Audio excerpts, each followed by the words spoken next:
10 টাকার এক পিস আমরা 1000 টাকা করে কিনে নিয়ে আসলাম। এটা কোনো কথা?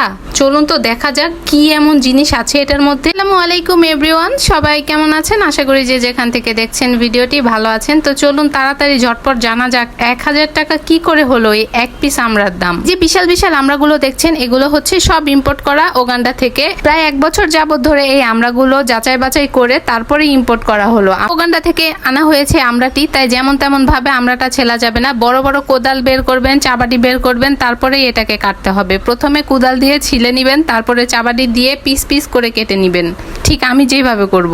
ওগান্ডার কাহিনী না হলে আর একটু পরে শোনা যাক। যারা যারা এখনই আমার পেজটি ফলো করেননি অবশ্যই ফলো করে আসবেন, আর যারা এখনই ইউটিউবটাকে সাবস্ক্রাইব করেননি অবশ্যই সাবস্ক্রাইব করবেন। আলো করতে একদমই ভুলবেন না, আর ভালো লাগলে অবশ্যই শেয়ার করে অন্যজনকে দেখার সুযোগ করে দিবেন। যেহেতু ওগান্ডার কাহিনী কোনো মতেই মিস করা যাবে না, অন্য কেউ মিস করানো যাবে না। ওগান্ডার হচ্ছে এই আমড়াগুলোকে আমি অনেক কষ্টে আর কি ওই কোদাল দিয়ে ছিলে নিয়েছি। এখন বড় বড় চাবাটি নিয়ে এরকম বসে পড়বেন। আমার মতো কাটতে কাটতে মাস্কের উপর থেকেও যে খাওয়া যায় সেটা শিখে নিন। মাস্ক পরলে যে যেখানে সেখানে খেতে পারবেন না এটা কোনো কথা না। তো দেখুন তো আপনারা কি আমাকে দেখতে পেরেছেন? না পারেন নাই।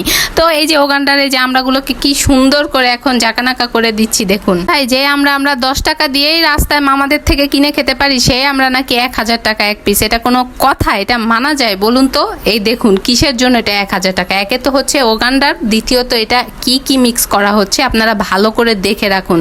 তারপর আপনারাও আপনার ফ্যামিলিকে, ভালোবাসার মানুষকে এরকম ওগান্ডার আমরা গিফট করতে পারবেন, আর তারা খুব খুশি হয়ে যাবে। আমরা মাখাতে লেগেছে কাসুন্দি, বিট লবণ, গুঁড়ো মরিচের গুঁড়ো, পরিমাণ চাট মশলা।